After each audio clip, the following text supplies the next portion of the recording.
Trasita di Vincenzo Fasciglione.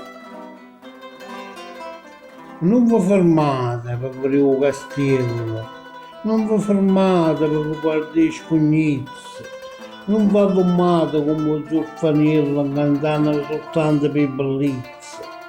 Napoli è storia scritta foglia a foglia, con la penna infusa di sangue rindecchiaia.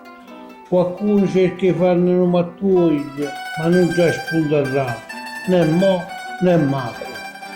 Perché questa storia fatta di sofferenza, sta scritta in di carne, in di vino, di questa gente carica di pazienza e che non trova mai, ma che bene.